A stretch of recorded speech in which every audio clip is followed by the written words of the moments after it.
بسم اللہ الرحمن الرحیم۔ السلام علیکم۔ یہ کتاب آپ کے لیے کاشان بصیرت کے یوٹیوب چینل کی جانب سے ریکارڈ کی جا رہی ہے۔ کتاب کا نام ہے مجالس شہید آیت اللہ دست غیب۔ اب ہم کتاب کا پارٹ نمبر 7 پڑھیں گے، صفحہ نمبر 90، معصوم سوم حضرت فاطمۃ الزہرا سلام اللہ علیہا۔ آئیے جناب فاطمۃ الزہرا کے بارے میں کچھ معروضات پیش کرتا چلوں۔ اللہ تعالیٰ ارشاد فرماتا ہے، میں فاطر السماوات والارض، یعنی زمینوں اور آسمانوں کو چیرنے والا، ان کو ایک دوسرے سے جدا کرنے والا، عدم سے وجود میں لانے والا، اندھیروں سے اجالوں میں لانے والا، اندھیری رات میں سے دن کا اجالا نکالنے والا۔ اسی لیے میں نے فاطمہ کا نام اپنے نام پر رکھا ہے، تاکہ روز محشر جناب فاطمہ اور ان کی دوزدار ہستیاں محشر کی تاریکیوں سے جدا رہیں۔ آپ کے دشمنوں کے علاوہ سب چاہنے والوں کو آپ کی شفاعت نصیب ہوگی۔ بعض روایتوں میں کہ قیامت کے روز خلق خدا 3 گروہوں میں تقسیم ہوگی۔ پہلے گروہ کی پیشانی پر لکھا ہوگا حاذا مومن، دوسرے پر حاذا کافر، اور تیسرے پر لکھا ہوگا حاذا محب۔ یہ تیسرا دستہ محبان اہل بیت میں سے ہوگا۔ یہی شفاعت کا سخت محتاج ہوگا۔ جناب سیدہ انہی کو محشر کی تاریکیوں سے بہشت کی نیرنگیوں میں لے جائیں گی۔ کربلا معلیٰ میں ملا جعفر نامی ایک عالم رہا کرتے تھے۔ اس زمانے میں وہاں ایک وبا پھیلی جس سے لوگ مرنے لگے۔ بہت سے لوگوں نے ان کو پیسے دینا شروع کیے کہ اگر وہ مر جائیں تو ان کی طرف سے حج کروا دیں، یہاں تک کہ ایک دن ملا جعفر خود بھی انتقال کر گئے۔ ایک شخص نے انہیں خواب میں دیکھا کہ ان کی بہت بری حالت ہے، فرشتے ان کے منہ میں آگ کی لگام دیے گھسیٹے ہوئے لے جا رہے ہیں۔ وہ شخص وحشت زدہ ہو کر خواب سے بیدار ہوا۔ اس نے فوراً امام حسین علیہ السلام کی ذریعے سے توسل ہونے کا فیصلہ کیا۔ سحر کے وقت وہ روضہ اقدس میں پہنچا، ذریعے سے چمٹ کر ملا جعفر کی عذاب سے رہائی کی دعا مانگی۔ 20 سال کا عرصہ گزر گیا۔ آگے چل کر وہ کہتا ہے کہ اس سال میں حج پر گیا۔ اعمال حج سے فراغت کے بعد میں مدینہ منورہ کی زیارتوں پر چلا گیا۔ وہاں پہنچ کر میں اتنا سخت بیمار ہوا کہ موت کے قریب پہنچ گیا۔ پھر مجھے ڈولی نما کھاٹی پر بیٹھا کر روضہ رسول کی زیارت کے لیے لایا گیا۔ حرم کے طواف کے دوران وہیں میں جناب فاطمۃ الزہرا سے متوسل ہوا۔ وہیں مجھے ایک دم سے ملا جعفر کا خیال آیا۔ میں نے بی بی سے عرض کی کہ آج سے 20 سال پہلے میں آپ کے فرزند امام حسین کے پاس جا کر ان سے متوسل ہوا تھا اور ان سے شیخ جعفر کی آزادی عذاب کی درخواست کی تھی۔ مجھے نہیں معلوم کہ اسے آزادی ملی بھی کہ نہیں۔ جناب زہرا سے توسل کی برکت سے اسی وقت مجھے اس کھاٹی ہی میں صحت یاب ہو گیا اور اپنے پیروں سے چل کر ذریعہ اقدس سے رسول اللہ صلی اللہ علیہ وسلم کو بوسہ دیا۔ اسی رات میں نے ملا جعفر کو خواب میں دیکھا۔ وہ کہہ رہے تھے کہ میں 20 سال سے عذاب میں مبتلا تھا، لیکن کل رات مجھے شفاعت زہرا نصیب ہوئی۔ یہ امامہ مجھے جناب سیدہ نے عطا کیا اور یہ ابا مجھے جناب رسول خدا نے مرحمت فرمائی۔ صدیقہ کبریٰ فاطمہ الزہرا کی روح مسجد کے متعلق بعض روایات کے بارے میں غور فرمائیے کہ جن کا تعلق زہرا کے انتظامات سے ہے۔ ان کا خلاصہ کچھ اس طرح سے ہے۔ جس وقت خالق کائنات کا ارادہ ہوا کہ شہزادی دو عالم کا وجود اقدس اس دنیا میں ظہور پذیر ہو اور جس کے توسط سے آنے والے 11 اماموں کا تخلیقی عمل بھی آگے بڑھے، تو ظاہر ہے اس ساری کارروائی کا انتظام بھی شان طریقے سے ہونا چاہیے، جس کے لیے اس مقدس ہستی کا جسد شریف کی تکوینی حیت بھی نورانی ہونی چاہیے۔ لہٰذا باوجود یہ کہ آپ کے بدر بزرگوار کا جسم مطہر اور روح اقدس دونوں نورانیت کے سانچے میں ڈھلے ہوئے ہیں، اور آپ کا یہ جسمانی پیکر تو محض نمائشی ہے۔ اب اس لطیف موضوع کو آگے بڑھاتے ہیں۔ پیغمبر اسلام ابتہ میں تشریف فرما ہیں۔ امیر المومنین اور عمار یاسر آپ کے ساتھ ہیں۔ بعض روایتوں میں دیگر اصحاب کے نام بھی آئے ہیں۔ جبرائیل امین اپنی اصلی شکل میں پیغام الہی لے کر پیغمبر اسلام کی خدمت میں حاضر ہوتے ہیں، اور وہ پیغام یہ ہے کہ آج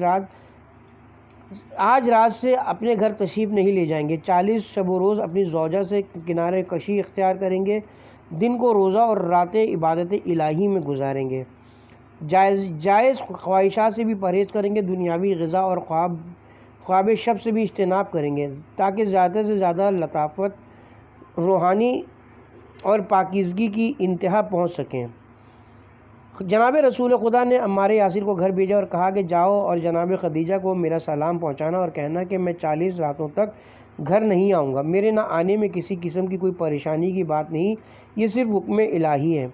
عمار نے حضور کا پیغام پہنچا دیا۔ جناب خدیجہ نے فرمایا میں صبر کر لوں گی۔ رسول خدا اس رات سے جناب فاطمہ بنت اسد والدہ امیر المومنین کے گھر میں قیام پذیر ہوئے۔ دن میں روزے اور راتیں عبادت الہی میں گزاریں۔ 40ویں شب جبریل امین نازل ہوئے اور عرض کیا آج آپ افطار نہیں کریں کیونکہ غیب سے آپ کے لیے افطار کا سامان آ جائے گا۔ پھر افطار کے وقت جناب جبرائیل، بعض روایتوں میں کہ جناب میکائیل اور اسرافیل بھی جو عموماً پیغمبروں پر نازل نہیں ہوتے، بہشتی کھانے کے ساتھ نازل ہوئے جس میں انگور، کھجور اور بہشتی پانی بھی تھا۔ آپ کی خدمت میں پیش کیا۔ خلاف معمول ہر روز آپ علیہ السلام سے فرماتے تھے کہ بیرونی دروازہ کھلا رکھو تاکہ جو بھی سامنے سے گزرے اسے شریک طعام فرمائیں، لیکن آج آپ نے علی کو منع کیا کہ کوئی بھی نہ آنے پائے کیونکہ کسی بھی فرد کو شرکت طعام کا حق نہیں۔ اس کے بعد حضور صلی اللہ علیہ وسلم نے کھانا تناول فرمایا۔ جبرائیل اور میکائیل نے آپ کے ہاتھ پر پانی ڈالا۔ پھر رسول خدا نے چاہا کہ ہر شب کی طرح نوافل ادا کریں۔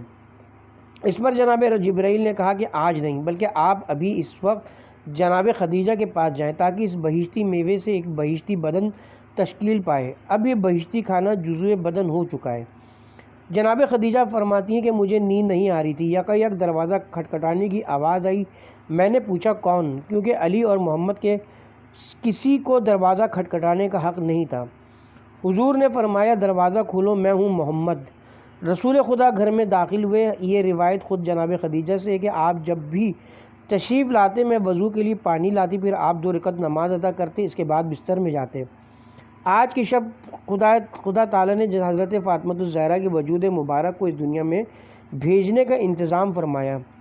پیدائش سے قبل کے بارے میں حضرت خدیجہ بیان کرتی ہیں کہ مجھے اکثر اس بچی کے تسبیح و تلاوت کی آوازیں آیا کرتی تھی۔ اکثر روایتوں میں آیا ہے کہ حضرت خدیجہ فرماتی ہیں کہ یہ بچی پیدائش سے قبل مجھ سے باتیں کر کے میرا دل لبھایا کرتی تھی۔ البتہ یہ سارے واقعات غیر معمولی اور معجزہ خداوندی تھے۔ ہمارے مذہب کی ایک مسلمہ حقیقت ہے کہ قیامت کی شفاعت جناب فاطمہ الزہرا کی ملکیت ہے۔ جناب صدیقہ کبریٰ فاطمہ الزہرا سلام اللہ علیہا کے حالات و واقعات سے پتہ چلتا ہے کہ بابا کی وفات کے بعد آپ پر اتنی سختیاں گزریں کہ آپ بیمار ہو گئی تھیں، اور اسی حالت میں اپنے شوہر نامدار سے اجازت لے کر پیر اور جمعرات کو اپنے چچا جناب حمزہ اور شہدائے احد کے قبور پر تشریف لے جاتی۔ رسول خدا بھی مرض موت کے وقت جب کہ آپ کو بخار بھی تھا اور آپ چل بھی نہیں سکتے تھے، اس کے باوجود فرماتے تھے میرے کندھوں کو سہارا دے کر مجھے قبرستان بقیع میں لے جاؤ، خدایا ہمیں بھی اہل ذکر اور سامعین ذکر میں سے قرار فرما۔ شب معراج رسول خدا نے بہشت میں جہاں اتنی چیزوں کا مشاہدہ کیا، وہاں ایک چیز جو قابل ذکر ہے وہ ہے آپ کی دختر گرامی حضرت فاطمہ الزہرا کے نور پرشکو کا۔ آپ کا نور ہر عالم میں مختلف شکل میں نمایاں تھا۔ حضور پاک نے جس وقت ساق عرش پر نظر فرمائی، آپ نے سارے ائمہ کے نور کو وہاں جلوہ افروز پایا۔ سب سے پہلا نور علی، دوسرا نور فاطمہ، اسی طرح 12ویں امام حضرت حجت ابن الحسن تک روایت میں ہے کہ حضور فرماتے ہیں کہ میں نے اپنی آخری حجت کو مثل کوكب دری کے دیکھا۔ لہٰذا بعض بزرگان دین اس قول کو گواہ کے طور پر گردانتے ہیں۔ حضرت حجت ابن الحسن اصحاب کسا کے بعد سارے ائمہ سے افضل ہیں۔ الغرض یہ نور زہرا تھا جو ان کی ولادت سے قبل بلکہ قبل رسول اللہ اور ان کے دادا جناب ابراہیم سے بھی پہلے جلوہ افروز تھا۔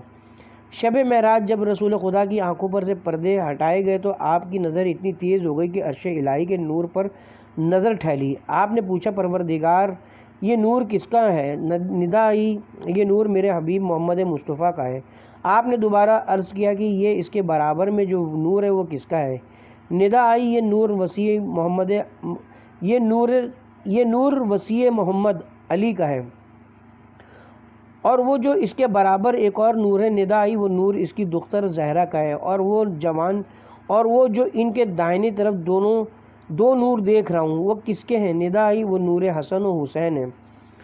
اور وہ جو باقی 9 نور ہیں وہ کس کے ہیں؟ ندا آئی، وہ نسل حسین میں سے دیگر ائمہ کے نور ہیں، بلکہ جناب آدم بھی نور زہرہ کا بہشت میں مشاہدہ کر چکے ہیں۔ ایک روایت میں ملائکہ کی خوشبو کو یاسریس بہشتی بیان کیا گیا، اور اسی طرح انبیاء کرام کی ارواح کی خوشبو کو بہے بہشتی کا نام دیا گیا ہے۔ میں آپ کو خوشخبری دینا چاہوں گا کہ وہ یہ کہ اللہ تعالیٰ نے وعدہ فرمایا، سورہ حامیم سجدہ آیت نمبر 30، لوگوں نے سچے دل سے کہا کہ ہمارا پروردگار تو بس خدا ہے، پھر وہ اسی پر قائم بھی رہے۔ ان پر موت کے وقت رحمت کے فرشتے نازل ہوں گے اور کہیں گے کچھ خوف نہ کرو اور غم نہ کھاؤ، اور جس سے وعدہ کیا گیا تھا اس کی خوشیاں مناؤ کہ وہ اپنے ہر اطاعت گزار بندے کی زندگی کی آخری گھڑی میں فرشتے رحمت کے ذریعے دلگداز خوشخبری پہنچائے گا۔ کتنا خوش قسمت ہے وہ انسان کے جو اس دنیا سے جانے سے پہلے نظارہ بہشت کو بہشت یا سے بہشتی کے ذریعے محسوس کرتا ہوا جائے، جو ملائکہ رحمت کی جانب سے منتشر ہو رہی ہوگی، اپنی ناک سے سونگھے گا۔ اور بعض مومنین ایسے بھی ہوں گے جو یازریس بہشتی کے علاوہ بوئے گل سرخ بہشتی کی خوشبو سونگھیں گے، جو بموجب روایت رسول اکرم صلی اللہ علیہ وسلم یہ خوشبو نور العین کی ہوگی، جس کا مہر درہم اور دینار نہیں بلکہ مومن کا تقوی و پرہیزگاری ہوگا۔ رسول خدا نے فرمایا، میری بیٹی زہرا تو انبیاء کرام و ملائکہ کی خوشبوؤں کا مجموعہ ہوگی، یعنی خوشبوئیں انبیاء، خوشبوئیں ملائکہ اور خوشبوئیں گل سرخ بہشتی یا خوشبوئیں حورانے، یعنی ان تینوں کا مجموعہ۔ جو خوبیاں سب میں ہیں وہ تنہا زہرا میں ہیں۔ سورہ مبارکہ حالتا کا شان نزول کچھ اس طرح سے کہ ایک مرتبہ ان دونوں شہزادوں امام حسن اور امام حسین کو بخار ہو گیا۔ جناب رسول خدا صلی اللہ علیہ وسلم تشریف لائے اور جناب امیر سے فرمایا، تم نظر مانو کہ خدا ان دونوں کو شفا یاب فرمائے، تو شکرانے کے طور پر میں 3 روزے رکھوں گا۔ جناب سیدہ نے بھی یہی منت مانی۔ جب اللہ تعالیٰ نے ان دونوں کو صحت یاب فرما دیا تو اللہ نے اس منت کو پورا کرنے کے لیے حاصل روایت پہلے دن افطار کے موقع پر امیر المومنین نے 3 سا، ایک سا تقریباً 3 کلو گرام جو خریدا، چاہے یہ جو قرض لیا ہو یا جناب سیدہ کے اون کاتنے کی مزدوری میں سے ہو۔ جناب سیدہ نے جو پیس کر آٹا تیار کیا تاکہ روزانہ ایک حصے کی 5 روٹیاں پکا کر روزہ افطار کر سکیں۔ ایک حصے کی 5 روٹیاں پکا کر روزہ افطار کر سکیں۔ وہ 5 افراد مشتمل ہیں مولا علی، جناب فاطمہ، جناب حسن، جناب حسین اور جناب فضہ پر۔ افطار کے موقع پر ابھی یہ افراد روزہ کھولنے ہی جا رہے تھے کہ صدا بلند ہوئی کہ اہل بیت پیغمبر میں ایک مسکین و فقیر ہوں، کوئی ہے جو مجھے کھانا کھلا دے۔ امیر المومنین نے فوراً اپنے حصے کی روٹی اسے دے دی، باقی سب نے بھی اپنے اپنے حصے کی روٹیاں ساحل کو دے دیں۔ اس رات انہوں نے پانی سے روزہ افطار کیا۔ دوسرے روز بھی ایسا ہی ہوا۔ ابھی روزہ کھولنے جا ہی رہتے کہ رونے کی آواز آئی، میں ایک یتیم اور بھوکا ہوں، ہے کوئی جو اللہ کی راہ میں کھانا دے دے۔ ان 5 نے اپنا اپنا کھانا اس یتیم کے حوالے کر دیا۔ اب تیسرا دن بڑا سخت گزرا۔ جیسے ہی انہوں نے قصد کیا کہ روزہ افطار کریں کہ باہر سے آواز آئی، اے اہل بیت محمد، میں ایک اسیر ہوں اور بہت بھوکا ہوں، میری فریاد کو پہنچیے۔ اس بار بھی سب نے اپنا اپنا حصہ اس اسیر کے حوالے کیا۔ آخرکار اس رات بھی سب نے پانی سے افطار کیا۔ اسی موقع پر یہ آیت نازل ہوئی۔ شیعہ سنی دونوں کی کتابوں میں اس واقعے کو بیان کیا گیا۔ صاحب تفسیر روح البیان نے بھی اسے نقل کی ہے۔ سورہ دہر کی آیت نمبر 76، سورہ دہر آیت نمبر 8 اور 9۔ یہ ہے انفاق کا نمونہ کامل، جو کامل ایمان کی نشانی ہے۔ اللہ تعالیٰ نے بھی اس عمل کی قدردانی فرماتے ہوئے ان کی شان میں یہ سورہ نازل کیا تاکہ روز قیامت تک ان کا یہ عمل ہر خاص و عام کی زبان پر رہے۔ خداوند عالم نے جناب فاطمہ الزہرا کو چند اولادوں سے نوازا۔ گھر کے تمام کام کاج آپ ہی کے ذمے تھے۔ ایک روز جناب امیر نے آپ کو تجویز پیش کی کہ آپ اپنے بابا سے درخواست کریں کہ وہ آپ کے لیے کسی کنیز کا بندوبست کر دیں تاکہ وہ آپ کے کاموں میں ہاتھ بٹا سکے۔ حاصل روایت جناب سیدہ نے چادر سر پر ڈالی، بابا کی خدمت میں حاضر ہو کر عرض حال بیان فرمایا۔ آپ نے فرمایا بیٹی تم چلو میں ابھی آتا ہوں۔ کچھ دیر بعد رسول خدا تشریف لائے۔ بیٹی نے فرمایا جانے پدر اس دنیا کی تلخی کا مزہ چکھو تاکہ آخرت کی مٹھاس دل کو بھائے۔ بیٹی اس کنیز سے بھی زیادہ بہتر چیز تجھے بتا رہا ہوں تاکہ تو اسے یاد رکھ، وہ یہ کہ ہر فرض نماز کے بعد اس ذکر کو اپنا معمول بنا لے۔ 34 مرتبہ اللہ اکبر، 33 مرتبہ الحمدللہ اور 33 مرتبہ سبحان اللہ۔ یہ وہی تسبیح فاطمہ زہرا ہے جسے ہم سب نماز میں پڑھتے ہیں۔ یہاں پر ایک نقطہ قابل ذکر ہے، وہ یہ کہ پیغمبر اسلام صلی اللہ علیہ وسلم نے اپنی بیٹی سے یہ فرمایا یہ پڑھو تاکہ تمہیں عطائے باقی نصیب ہو۔ غرض مسئلہ جو ہے وہ عطائے باقی کا ہے۔ اگر خدا چاہے کہ کسی کو کچھ عطا کرے تو عطا باقی عنایت فرمائے۔ بعض لوگ یہ کہتے ہیں کہ خدا نے یزید کو اتنی مہلت کیوں دی؟ اگر خدا چاہتا تو اس کو اسی دنیا میں سزا دے دیتا۔ کیا وہ ایسا نہیں کر سکتا تھا؟ نہیں، ایسا نہیں ہے۔ آخر قیامت کس لیے ہے؟ اسے اس مقام پر سزا ملے گی جس مقام کی نشاندہی اس آیے میں کی گئی ہے۔ بتحقیق جن لوگوں نے ہماری آیتوں سے انکار کیا انہیں ضرور عنقریب جہنم کی آگ میں جھونک دیں گے، اور جب ان کی کھالیں جل جائیں گی تو ہم ان کے لیے دوسری کھالیں بدل کر پیدا کر دیں گے تاکہ وہ اچھی طرح عذاب کا مزہ چکھیں۔ بے شک خدا ہر چیز پر غالب اور حکمت والا ہے۔ سورہ نساء آیت نمبر 56۔ یعنی وہ جلے گا، جل کر خاک ہوگا، پھر دوبارہ زندہ کیا جائے گا، پھر دوبارہ جلایا جائے گا۔ اس طرح یہ عمل ہمیشہ جاری رہے گا تاکہ وہ عذاب کا مزہ چکھتا رہے۔ حضور اکرم صلی اللہ علیہ وسلم کی مدینہ تشریف آوری کے 18 ماہ بعد جنگ بدر کا واقعہ پیش آیا۔ بدر کنویں کا نام ہے جو مکہ مکرمہ کے نزدیک ہے۔ یہ وہ مقام ہے جہاں مسلمانوں اور مشرکین مکہ کا آمنا سامنا ہوا۔ جنگ کی شروعات بھی مشرکین کی طرف سے ہوئی۔ 950 پہلوان شمشیر زن حضور اور ان کے ساتھیوں کے مد مقابل آئے۔ جنگ کے ہر دن کا خرچہ کسی ایک سرداران قریش کے ذمے ہوتا تھا۔ یہ لوگ اپنی فتح کے لیے اتنے پر اعتماد تھے کہ اپنے ساتھ گلوکارائیں اور رقاصائیں تک لے کر آئے تھے تاکہ جنگ کسی طرح سست نہ پڑنے پائے۔ اس زمانے کے لحاظ سے ایک مکمل لشکر نے خوشی خوشی اس کنویں کے قریب پڑاؤ ڈالا۔ دوسری طرف پیغمبر اسلام کے ساتھیوں میں صرف 313 جنگجو تھے جن کے پاس نہ کوئی سواری تھی اور نہ اسلحہ تھا۔ سواروں کے لیے صرف 70 اونٹ تھے اور اسلحے میں صرف 7 تلواروں سے زیادہ نہ تھیں۔ عددی لحاظ سے اور جنگی وسائل کے لحاظ سے کسی بھی طور مسلمانوں اور مشرکین کا جنگی توازن برابر نہ تھا۔ ان دونوں کا کیا مقابلہ! اس کے علاوہ ایک اور مسئلہ جو درپیش تھا وہ مسلمانوں کا جنگی حوصلہ بہت پست تھا، وہ ڈرے ہوئے تھے۔ پیغمبر اسلام نے جنگ سے گریز کی خاطر کسی شخص کو مشرکین کے پاس بھیجا اور کہا کہ کہلوایا کہ ہمارا تمہارے ساتھ کوئی جھگڑا نہیں، آؤ آپس میں صلح کر لیں، پر وہ لوگ نہیں مانے۔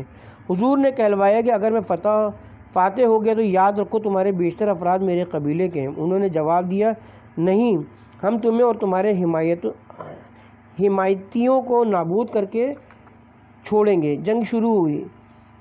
ایک طرف سے علی بن ابی طالب، جناب حمزہ اور جناب شیبہ، اور دوسری طرف سے عتبہ، ولید اور دوسرے بڑھے۔ امکانی طور پر اس جنگ میں مشرکین کے 70 افراد قتل ہوئے اور 70 کے قریب گرفتار ہوئے۔ مقتولین میں سے 36 پہلوان مولا علی کے ہاتھوں واصل جہنم ہوئے اور باقی دوسرے مجاہدین اور اللہ کی جانب سے بھیجے گئے فرشتوں کے ہاتھوں مارے گئے۔ خداوند کریم سورہ انفال میں ارشاد فرماتا ہے کہ جس وقت تم لوگوں نے اپنے پروردگار سے مدد کی درخواست کی تو تمہاری دعا کو قبول کرتے ہوئے تمہاری طرف 1000 فرشتے مدد کے لیے بھیجے، اور آئندہ بھی ہم تمہاری مدد کریں گے۔ سورہ انفال آیت نمبر 9۔ خود امیر المومنین علیہ السلام سے روایت ہے کہ میں نے مشرکین کے لشکر پر حملہ کیا اور جب میں واپس پلٹا تو کیا دیکھتا ہوں کہ رسول خدا اپنا سر خاک پر رکھے ہوئے فرما رہے ہیں، یا حیو یا قیوم برحمتک استغنی فازغنی۔ پھر میں نے دوسرا حملہ کیا، جب واپس آئے تو دیکھا پھر وہی الفاظ دہرائے رہتے۔ اب میں نے تیسرا حملہ کیا تو دیکھا کہ اس پچھلے استغاثے کے علاوہ فرما رہے تھے پروردگارہ تو نے جو مجھ سے وعدہ کیا تھا وہ پورا کر۔ وہ دن اسلام اور مسلمانوں کے لیے بہت اہم تھا۔ اگر اس روز مسلمان جنگ میں شکست کھا جاتے تو پھر کبھی دنیا میں اسلام کا نام و نشان باقی نہ رہتا ہے۔ اسی سبب اللہ نے اپنا وعدہ پورا کیا۔ شور و ہنگامہ کی آوازیں بلند ہوئیں تو اس بار اللہ تعالیٰ کی طرف سے 5000 فرشتے مسلمانوں کی نصرت کے لیے نازل ہوئے، جیسے کہ خداوند کریم نے اس نئی مدد کے بارے میں قرآن مجید میں ارشاد فرمایا، ہاں ضرور کافی ہے، بلکہ اگر تم ثابت قدم رہو اور رسول کی مخالفت سے بچو اور کفار اپنے جوش میں ابھی تم پر چڑھ بھی آئیں تو تمہارا پروردگار ایسے 5000 فرشتوں سے تمہاری مدد کرے گا جو نشان جنگ لگائے ہوئے ڈٹے ہوئے ہوں گے۔ سورہ آل عمران آیت نمبر 125۔ فرشتوں کے ہاتھوں قتل ہونے والوں کی نشانی یہ تھی کہ ان کے خون نہیں نکلتا تھا، اور بعض وہ قیدی جو فرشتوں کے ہاتھوں اسیر ہوئے ان کے ہاتھ سوکھ گئے تھے۔ اللہ اور اس کے رسول کا بدترین دشمن ابو جہل اس جنگ میں مارا گیا۔ مسلمانوں میں سے 2 افراد نے کہا کہ آج ہم دشمن ترین خلق کو قتل کریں گے۔ اس پر حملہ کیا گیا، ہر چند کے اس نے اپنا دفاع کیا، لیکن آخرکار کسی ایک کی تلوار سے اس کے پاؤں جدا ہو گئے۔ وہ گر پڑا، اس کا لڑکا اس کی مدد کو لپکا اور اس نے حملہ آور کا ہاتھ کاٹ ڈالا، لیکن اس مجاہد کو خوشی تھی کہ اس نے ابو جہل کا کام تمام کر دیا تھا۔ آپ کو معلوم ہے کہ ابو جہل ملعون اپنے کٹے پیر سمیت گھوڑوں کی ٹاپوں تلے روندا گیا اور کیسی ذلت اور رسوائی کی حالت میں گرفتار ہوا۔ دوسرے دن رسول خدا نے فرمایا، کون ہے جو ہمارے لیے ابو جہل کی خبر لے کر آئے؟ عبداللہ ابن مسعود نے اجازت چاہی، آپ نے اجازت دی۔ آخرکار ابن مسعود ابو جہل تک پہنچ گئے، مقتولین کے ڈھیر میں سے اسے زندہ گرفتار کیا۔ ابن مسعود بہت خوش ہوئے تھے کہ انہیں ابو جہل کو قتل کرنے کی سعادت حاصل ہوگی اور انہی کے ہاتھوں اس کا سر تن سے جدا ہوگا۔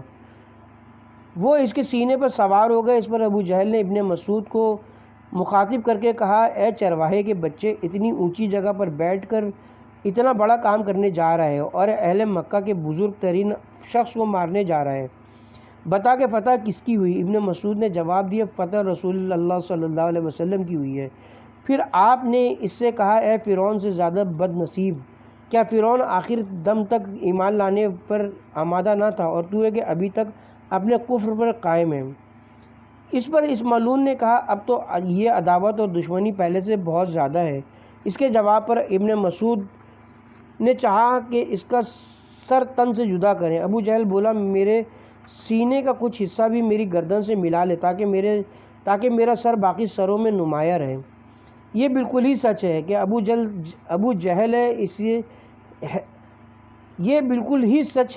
جہل ہے ہی اس میں بالمعنی یعنی نرا جاہل۔ پہلے تو ابن مسعود نے اپنے پرانے خنجر سے سر جدا کرنا چاہا، ناکامی پر انہوں نے اپنی تلوار سے اس کے سر کو اس کی خواہش کے برعکس مقام سے جدا کیا اور اسے پیغمبر اسلام کی خدمت میں پیش کیا۔ آپ نے سجدہ شکر ادا کیا کہ چلو اسلام اور مسلمانوں کی راہ سے کانٹا دور ہوا۔ ہاں، اللہ تعالیٰ نے اپنا وعدہ پورا کیا، جیسا کہ فرمایا سورہ قمر آیت نمبر 45، اے رسول، بہت جلد تمہارے دشمن شکست کھائیں گے اور ان کی جمعیت پراگندہ ہو جائے گی اور سب بھاگ کھڑے ہوں گے۔ ان قیدیوں میں سے ایک قیدی عباس ابن عبد المطلب بھی تھے، جو کہ رسول اللہ صلی اللہ علیہ وسلم کے چچا تھے۔ قیدیوں کے گلے میں رسیاں بندھی ہوئی تھیں۔ یہ وہی افراد تھے جو اپنے آپ کو بڑا سورما اور سرکش گردانتے تھے۔ آج ان کی حالت قابل رحم تھی۔ رات کے کسی پہر لوگوں کے شور و فغاں کی آواز رسول اللہ صلی اللہ علیہ وسلم کے کانوں میں پہنچی۔ آپ نے وجہ پوچھی، جواب دیا گیا کہ اسیروں کے گلے میں بندھی رسیاں ذرا سخت ہیں۔ آپ نے حکم دیا کہ رسیوں کو ذرا ڈھیلا کر دیا جائے۔ دوسرے دن صبح جب اسیروں کو لایا گیا تو کسی بات پر رسول خدا کو ہنسی آ گئی، جس پر عباس نے کہا، کیا تم مجھ پر ہنس رہے ہو؟ حضور نے جواب دیا، نہیں، میں تو اس لیے ہنس رہا تھا کہ تم لوگ کیسے کشاں زنجیر میں بندے راہی جنت ہو۔ آخرکار ایک قرارداد کے ذریعے یہ طے پایا گیا کہ تاوان لے کر قیدیوں کو رہا کر دیا جائے، جیسا کہ علامہ طبرسی کی کتاب حیات القلوب میں نقل کیا گیا کہ تاوان مشرقین 4000 درہم سے 1000 درہم تک مقرر کیا گیا۔ قریش تواتر کے ساتھ تاوان دے کر اپنے قیدی چھڑاتے رہے، یہاں تک کہ رسول خدا کی بیٹی زینب کے شوہر کو چھڑانے کے لیے زینب کے پاس تاوان ادا کرنے کے لیے پیسے نہ تھے، اس لیے زینب نے اپنا ذاتی گلوبند بھیجا تاکہ شوہر کو رہائی ملے۔ جیسی رسول خدا کی نظر اس گلوبند پر پڑی، آپ دیدہ ہو گئے اور افسوس کرتے ہوئے کہا کہ میری بیٹی پر اتنا کڑا وقت آ گیا کہ وہ اپنا گلوبند پیش کر رہی ہے۔ یہ وہی خدیجہ کا گلوبند تھا جو جناب خدیجہ نے اپنی بیٹی زینب کو شادی کی رات تحفتاً بخشا تھا۔ پھر پیغمبر کے کہنے پر عباس بن عبد المطلب کا تاوان معاف کر دیا گیا۔ یہاں پر ایک سنی مفکر ابن ابی الحدید المعتزلی کے خیالات کا تذکرہ نہ کرنا ناانصافی ہوگی۔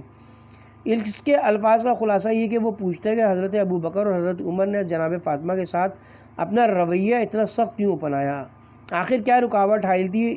اگر پیغمبر اسلام کی خاطر باغ فدق ان کو واپس کر دیتے، کیا اس وقت مسلمانوں کو اس بات پر کوئی اعتراض نہ ہوتا؟ نہیں، اس بات کو تو اگر اس بات کو تو اس سنی عالم تک نے لکھا ہے کہ وہ دونوں حضرات بدبخت تھے تو جو انہوں نے ایسا نہیں کیا۔ آپ لوگ بہتر جانتے ہیں کہ اصل کہانی کیا تھی۔ ہٹ دھرمی، کینہ پروری، پرانی دشمنی اور آمرانہ طرز سیاست اس واقعے کا سبب بنی، ورنہ اگر وہ چاہتے تو سیرت پیغمبر پر ضرور عمل کرتے۔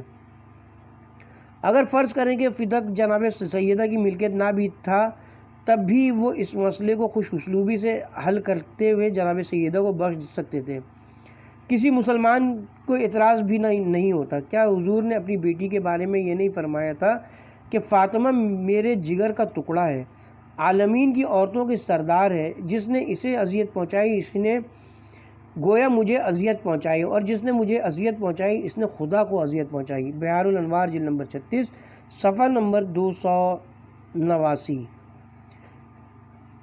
معلوم الزلفاء نامی کتاب سے نقل کیا جاتا ہے کہ پیغمبر اکرم صلی اللہ علیہ وسلم فرماتے ہیں کہ قیامت کے دن عورتیں برہنہ محشور ہوں گی۔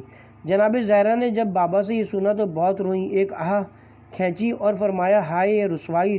اسی وقت جبرائیل نازل ہوئے اور عرض کیا کہ اللہ تعالیٰ نے سلام بھیجا اور فرمایا کہ میں زہرا کا ضامن ہوں کہ روز قیامت زہرا دو حلے بہشتی میں محشور ہوں گی۔ جناب فاطمہ بنت اسد مادر گرامی امیر المومنین جب خانہ کعبہ میں داخل ہوئی تھیں اور 3 شبانہ روز وہاں مہمان رہیں، وہ بھی برہنگی روز قیامت کی خبر سن کر بہت روئیں اور پیغمبر اسلام سے قیامت کے روز پناہ کی درخواست کی اور ان سے خواہش ظاہر کی کہ وہ اپنے کپڑوں میں سے کپڑا کاٹ کر میرا کفن تشکیل دیں اور وہی مجھے پہنائیں۔ جناب ام المومنین حضرت خدیجہ نے بھی جب اس دنیا سے جانے لگیں تو آپ نے جناب زہرا کو جو اس وقت 7 سال کی تھی پیغمبر اسلام کی خدمت میں بھیجا اور کہلوایا کہ جاؤ اپنے بابا سے کہو کہ میری ماں کہتی کہ مجھے بھی اپنے کپڑوں سے کفن دیں تاکہ میں روز قیامت برہنہ محشور نہ ہوں۔ جعلی احادیث میں سے ایک حدیث یہ بھی کہ جسے جناب عائشہ نے بھی تسلیم نہیں کیا، یعنی بعض عزیز و اقارب کے میت پر رونے سے میت کو بہت تکلیف پہنچتی ہے۔ وہ لوگ تو یہ کہتے ہیں کہ تم شیعہ لوگ جو امام حسین علیہ السلام پر روتے ہو اور ماتم کرتے ہو یہ سب حرام ہے، کیونکہ حضور نے یہ فرمایا تھا کہ اگر کوئی شخص میت پر روتا ہے تو میت کو بہت اذیت پہنچتی ہے۔ ایک تو یہ ہے کہ یہ حدیث رسول اللہ صلی اللہ علیہ وسلم سے منسوبی نہیں، دوسرے اہل سنت کی مستند کتب سے یہ بات ثابت ہے کہ جس شخص نے سب سے پہلے یہ ریت ڈالی وہ حضرت عمر تھے۔ مرحوم علامہ امینی نے اپنی کتاب الغدیر کی تیسری جلد میں اہل سنت کی کتابوں کے حوالے سے نقل فرماتے ہیں کہ جس روز رسول خدا کی جوان سال بیٹی جناب رقیہ اس دنیا سے رخصت ہوئیں اور ان کے جنازے کو بقیع کے قبرستان لایا گیا، جناب فاطمہ اور بنی ہاشم کی دیگر مخدرات گریہ وزاری کر رہی تھیں کہ عمر ابن خطاب نے تازیانہ اٹھایا اور ان غم کی ماری مستورات کو مارنا شروع کر دیا۔ اس پر جناب رسول خدا نے عمر کا ہاتھ پکڑا اور ان سے کہا کہ انہیں ان کے ہاتھ پر چھوڑ دو، ان کا دل دکھا ہوا، ان کو رونے دو۔ واقعہ سن کر سنی حضرات بھی بیان کرتے ہیں، جواباً حضرت عمر فرماتے ہیں کہ نہیں یا رسول اللہ، ان کو نہیں رونا چاہیے، یعنی وہ سرہن رسول خدا کے مقابل مد مقابل کھڑے ہو جاتے ہیں۔ بقول علامہ امینی، مجھے نہیں پتہ کہ اس روز جناب فاطمہ نے بھی عمر کے ہاتھوں تازیانے کھائے ہوں گے یا پھر یہ تازیانے پیش خیمہ ہوں گے ان تازیانوں کے جو قنفذ نے مارے تھے۔ خلاصہ یہ کہ یہ کوئی 1 2 یا 10 مصیبتیں نہیں کہ بیان کی جائیں۔ ایک روایت میں ہے کہ جناب سلمان پیغمبر نے جیسے ہی ملک الموت کا نام سنا آپ لرز کر رہ گئے۔ میں کہتا ہوں کہ کیا ایسی کوئی ہستی ہے جو موت سے نہ ڈرے؟ ہاں، ایک ایسی ہستی ضرور ہے جس نے اپنی موت کا نام سنا اور نہیں ڈری بلکہ بہت خوش ہوئی۔ وہ بی بی عالم رسول خدا کی 18 سالہ بیٹی جناب فاطمہ الزہرا سلام اللہ علیہ ہے۔ جب رسول خدا کا اس دنیا سے جانے کا وقت قریب آیا، جناب سیدہ نے اپنا چہرہ بابا کے قدموں میں رکھ کر رونا شروع کر دیا۔ حضور نے انہیں آواز دی، میرے قریب آؤ۔ اوپر سے چادر کو اوڑھا اور زہرا کے کان میں کچھ کہا۔ جناب فاطمہ خوش ہو کر کھڑی ہو گئیں۔ بعد میں جناب عائشہ نے آپ سے پوچھا کہ اس روز پیغمبر نے تمہارے کان میں کیا کہا تھا کہ تم روتے روتے ایک دم خوشی کھڑی ہو گئیں؟ آپ نے فرمایا، میرے بابا نے مجھے خوشخبری دی تھی کہ اے بیٹی، میرے بعد تم اس دنیا میں زیادہ دن نہیں رہو گی، البتہ تم اہل بیت میں کی پہلی ہستی ہوگی جو مجھ سے ملو گی۔ اے بابا، آپ کے مرنے کے بعد مجھ پر اتنے مظالم ڈھائے گئے کہ اگر وہ مظالم روشن دنوں پر پڑتے تو وہ تاریک راتوں میں تبدیل ہو جاتے۔ اس کے ساتھ ہی یہاں پہ ہمارے پارٹ نمبر 6 کا اختتام ہوا، اور ساتھ ہی معصومہ سوم حضرت فاطمہ الزہرا سلام اللہ علیہا کے حالات زندگی بھی بیان کیے گئے۔